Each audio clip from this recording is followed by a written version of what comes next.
Nasreddin et son fils. Un conte turc. Le fils de Nasreddin avait 13 ans. Il ne se croyait pas beau. Il était même tellement complexé qu'il refusait de sortir de la maison. « Les gens vont se moquer de moi », disait-il sans arrêt.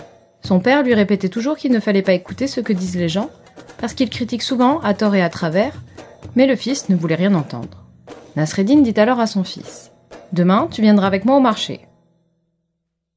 Fort tôt le matin, ils quittèrent la maison. Nasreddin Hoxha s'installa sur le dos de l'âne et son fils marcha à côté de lui. À l'entrée de la place du marché, des hommes étaient assis à bavarder. À la vue de Nasreddin et de son fils, ils lâchèrent la bride à leur langue. « Regardez cet homme, il n'a aucune pitié. Il est bien reposé sur le dos de son âne et il laisse son pauvre fils marcher à pied. Pourtant, il en a déjà profité de la vie. Il pourrait laisser la place aux jeunes. » Nasreddin dit à son fils « As-tu bien entendu ? Demain, tu viendras avec moi au marché. » Le deuxième jour, Nasreddin et son fils firent le contraire de ce qu'ils avaient fait la veille. Le fils monta sur le dos de l'âne et Nasreddin marcha à côté de lui.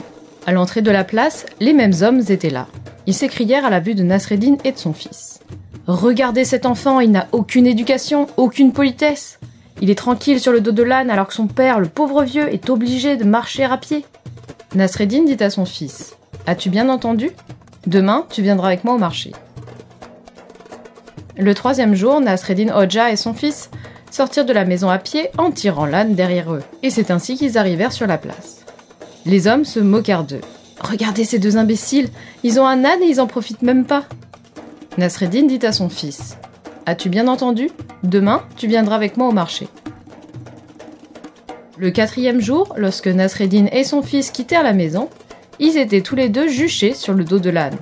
À l'entrée de la place, les hommes laissèrent éclater leur indignation. « Regardez-moi ces deux-là, ils n'ont aucune pitié pour cette pauvre bête !»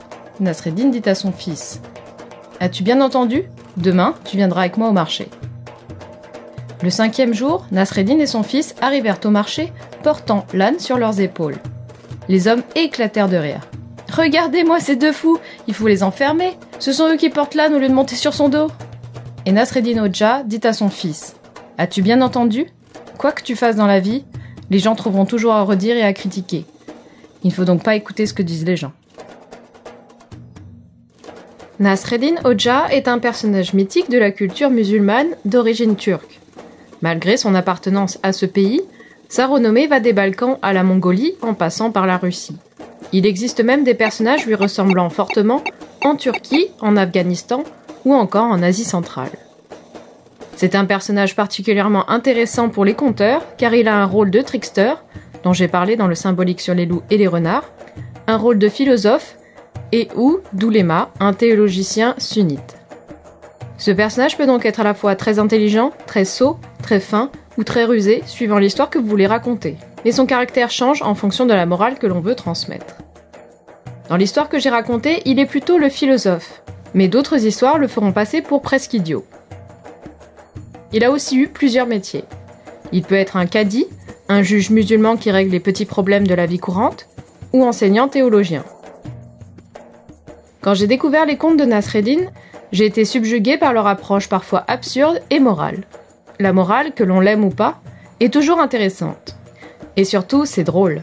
Le personnage ou la situation n'est jamais prise au sérieux. Même lorsqu'il lui arrive quelque chose d'affreux, le conte ne se lamente pas. Il prend les aléas de la vie avec humour et humilité. Je vous laisse en description quelques liens vers plus de contes de Nasreddin. Et si vous avez aimé celui-ci, je vous encourage à découvrir la suite et d'autres aventures. Ça se lit très facilement et cela peut amuser vos enfants et faire réfléchir. Je vous dis à bientôt, portez-vous bien et ouvrez l'œil.